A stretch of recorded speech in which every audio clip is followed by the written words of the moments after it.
Now we're examining the historical records of Jesus' life to see if we can discover if the evidence shows Jesus actually rose from the dead. At the beginning of this program, Dr. Gary Habermas referred to 12 historical facts that virtually all critical scholars in the world today accept. I asked him to share what those facts are with you. Listen. Most scholars will give you a list of facts surrounding the events that Christians call the gospel: the trial, the death, the burial, the resurrection of Jesus. I think there are at least 12 facts, at least 12. I mean, the vast majority of scholars will give you more than these, but there are at least 12 facts that critical scholars admit. Virtually every scholar will admit virtually every one of these. 1, Jesus died by crucifixion. 2, he was buried. Nothing strange about these things. Most people die, most people are buried. 3, his death caused the disciples to despair and lose hope, believing his life had ended. What would you say if your best friend died and very suddenly? 4, now I admit this one is not as widely held, but many scholars believe that the tomb in which Jesus was buried was discovered to be empty just a few days later. 5, the disciples had experiences, and I'll say this the way that even the critics will be able to accept it, I think. The disciples had experiences which they believed were literal appearances of the risen Jesus. They thought Jesus appeared to them. 6, because of these experiences, they were transformed from doubters. They were afraid of their own shadow, so to speak, certainly afraid to identify themselves with Jesus, into bold proclaimers of his death and resurrection. 7, this message was the center of preaching in the early church. Remember what Paul said, of first importance: death, burial, resurrection of Jesus. 8, this message was especially proclaimed in the environs of Jerusalem, where Jesus died and was buried just shortly before.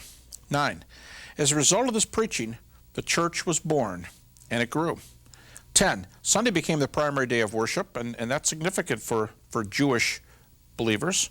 11, James, who had been a skeptic, was converted to the faith when he also believed that he saw the resurrected Jesus. And 12, a few years later, Paul was converted by an experience which he likewise believed to be an appearance of the risen Jesus. What I'm saying here is that with the exception of the empty tomb, virtually all critical scholars accept this list as historical, and most of them will even grant the empty tomb. And if you want to check some of the writings I've done on this, the historical Jesus, and some of the books by others, you can find lists of critical scholars who accept all of these things. Now you might say, well, wait a minute, 12, that's not bad. But can we cut this list down? Can we get some more skeptics involved by being even more picky in what we take? All right, I'll arbitrarily reduce this list to say 4, 5, 6, somewhere in there. And if I were to reduce this list, I would say something like the following. Jesus died due to crucifixion. The disciples had experiences that they believed were appearances of the risen Jesus. Their lives were transformed because of that. And later, a man named Saul of Tarsus believed that he was converted to Jesus by an appearance, a personal appearance of the risen Jesus to him. These are 4 tough facts that virtually anybody is going to give you. And I think that we can build a case for that central proclamation of the death and resurrection of Jesus based on just these 4 facts alone. I just got done listing 4 facts which I think are going to be admitted by the vast majority of critical scholars, folks to the middle and on the left-hand side of the scale. We might add a couple others in here. The resurrection is the center of early Christian preaching. What do you do with a fellow like James, the brother of Jesus, a skeptic who comes to Christ? The fact that the resurrection of Christ was proclaimed very early, as we said a few weeks ago in an earlier broadcast. What do you do with these 4 facts? Now here's my point.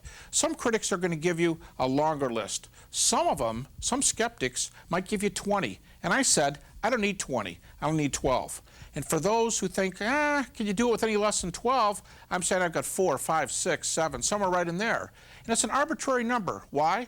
Because nobody, virtually nobody, gives you only those facts. But I'm saying I'm arbitrarily reducing the list to 12 and then to 4, 5, 6. And here's my contention. With these data and the data that modify these facts that are admitted by all, we have enough of a basis to say that Jesus died and he was raised again from the dead. You can sort of take home the whole pie with just these facts.